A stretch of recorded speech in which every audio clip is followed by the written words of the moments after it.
Drama की tips देना चाहते हो? अच्छा, मैं तो ये कहता हूँ एसआईआर से हमें कोई दिक्कत नहीं है।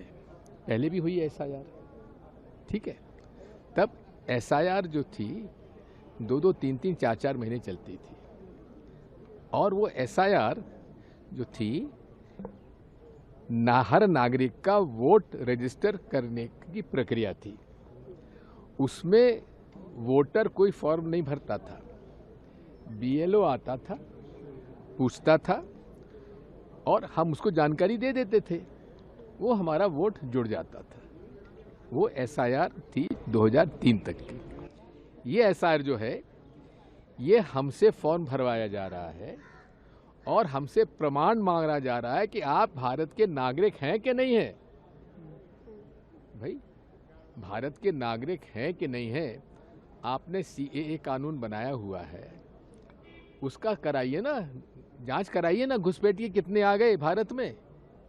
ये एसआईआर नहीं है, ये सीएए हो रहा है। इसका हमको आपत्ति है, नंबर 1। नंबर 2, इतने धांधली पकड़ी जा रही है। अभी तो मैं भोपाल में मैं एक संघ के कार्यालय में गया, संघ का कार्यालय का बोर्ड लगा हुआ है, मध्य प्रदेश शिक्षक संघ का बोर्ड लगा हुआ है। वहाँ पे 30 मतदाताओं के नाम उस ऑफिस में रहने वालों के लिखे हुए हैं, 30। मैं जब गया तो वहाँ एक व्यक्ति, हमने पूछा आप कौन है, कि साहब हम संघ के शाखा के प्रशिक्षक हैं। मैंने कहा आप रहने वाले कहाँ के? हम ग्वालियर के हैं। मैंने कहा आपका वोट कहाँ है? कि साहब भोपाल के उस मोहल्ले में आपका वोट है। मैंने कहा इसमें तो नहीं है? कहा साहब इसमें मेरा नाम नहीं है। हमने 30 लोगों के नाम छांटे, बीएलओ से कहा कि ये तुम्हारी सूची सही है ना? हाँ सब सही है। तो मैंने 30 में से हम घर में जाके देखा, घर में 2 परिवार रह रहे थे, 2 खटीक थे, उन्होंने भी वो किराए भी नहीं देते थे, उन्होंने कब्जा किया हुआ था। उसमें से एक लड़के का पता पड़ा कि एक लड़का जो है जिसका नाम था वो वहाँ रहता था। बाकी 30 में से 29 लोग वहाँ रहते ही नहीं थे, लेकिन वोट डाल रहे थे। अब बात वही है कि हमने तो पकड़ लिया, हमने ये तय किया है कि जिस बीएलओ ने, जिस असिस्टेंट रिटर्निंग ऑफिसर ने नाम जोड़े हैं और जिस रिटर्निंग ऑफिसर ने एक्सेप्ट किया है, उसके खिलाफ हम पुलिस में एफआईआर दर्ज कराएंगे। पुलिस अगर नहीं करेगी तो हम उसमें एफआईआर दर्ज करने की एप्लीकेशन उस संबंधित कोर्ट में लगाएंगे। हम इसको आखिरी दम तक लड़ाई लड़ेंगे।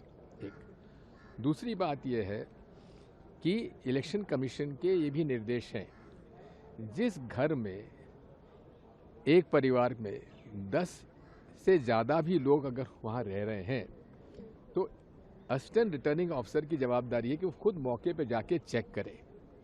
वहाँ 30 लोग रह रहे थे और असिस्टेंट रिटर्निंग ऑफिसर ने वहाँ जांच तक नहीं करी। उसकी जवाबदारी फिक्स होती कि नहीं होती है?